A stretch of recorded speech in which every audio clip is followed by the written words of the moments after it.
Greetings, this is Mr. Solomon. It's another edition of Minecraft EDU for schools.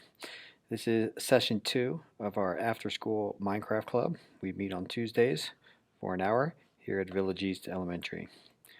So we talk about students' behavior expectations. We go over the rules of Minecraft, making sure students all sign in the same way and that they're very clear that weapons, TNT, snowballs, armor, none of those things are needed for the activities that we do in school. I also go over the controls so students know the basics of Minecraft.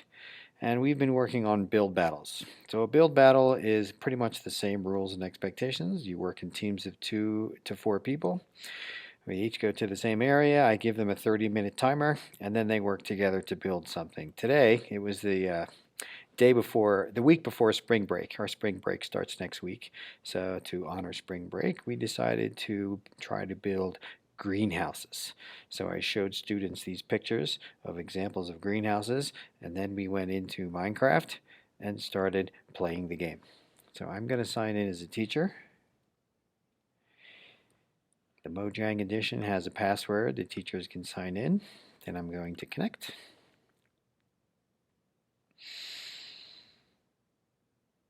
And I am going to teleport myself to the beginning.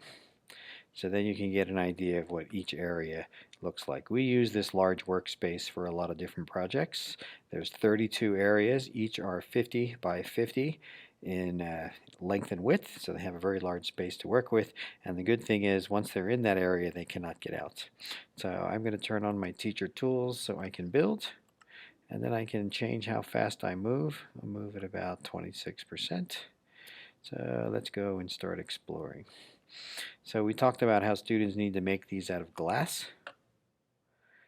So this group looks like they got a little carried away with the trees. And if I look a little more closely, I can see that their roof is flat. We talked about making roofs that are slanted so rain falls right off of them. So they've got some flowers planted, which is the beginnings. Not quite sure about the choice of bedrock and the choice of roof and trees on that group.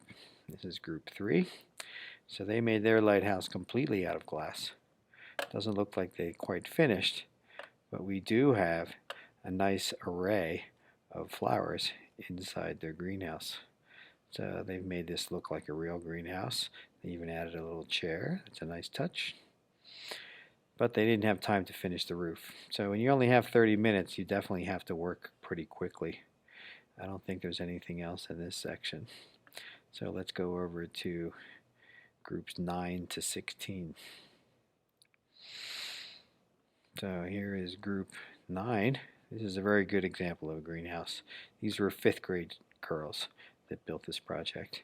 So you can tell based on your age that some of the students have a lot more experience using Minecraft and can use some of the tools a little more efficiently. And they have a nice little water section over here. I can even open the door. They have their flowers planted. They have trees on the inside. They have a different entrance. And then I like how they made their roof slanted. So that was a good project. And then let's take a look at this one. This is a large one. The inside of the lighthouse looks good. That's group number 10. I like how they tried to make their roof. You do see some lighthouses that have open sections. So they have it kind of like an open air. They even added some water so things would grow more easily. Plants and wheat grow more quickly when there's water available. Let's see if there's anybody else in this section. I don't think there is. So now we will explore numbers 17 to 24. So students works in groups of 2, 3, or 4. So we only had about 7 areas total. So this is group 18. And if I do a little rotation around, you can see they have a lot of trees in the center, but they don't have a roof yet. So everybody's kind of at a different stage of completion on this project. And then if I come in and look around, I can hear the water running, but I don't see a lot of flowers planted. I'm not quite sure. We do have a botanic gardens in Denver that has large trees like this in a glass enclosure, so maybe that's what inspired them. And I think they tried to use spider webs as smoke. Not quite sure what the thought was behind that one. So here we have a very long greenhouse. This is group 20. But they did use their glass. I like how they used colored glass. And then if I go in and look, they have rows of water. Water helps plants grow. And then they have a chest out here. And when we look in the chest, they have a lot of seeds that can be planted if somebody wanted to. So that's kind of authentic. That's a good idea. And we looked at that one already. I don't think we've seen this one here. This is number 22. So I like how they made their roof. We talked about making sure that the roofs are slanted because greenhouses need slanted roofs so water doesn't accumulate on top in a flat space. Same goes for snow.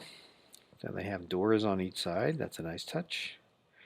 They have alternating rows of water and plants. I almost wish they would have planted some more seeds, but that's a good start as well.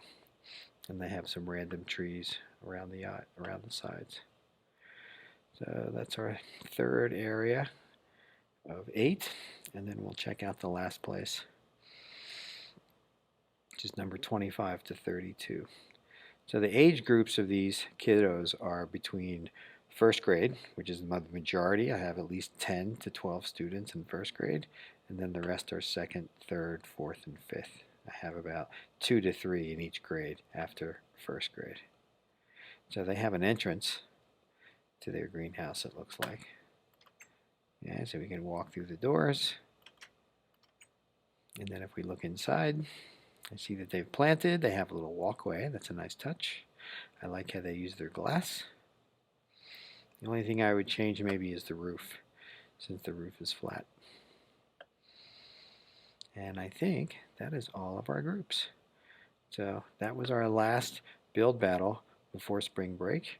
And then when we return from spring break, we will start learning about redstone and electrical circuits. Thanks for watching.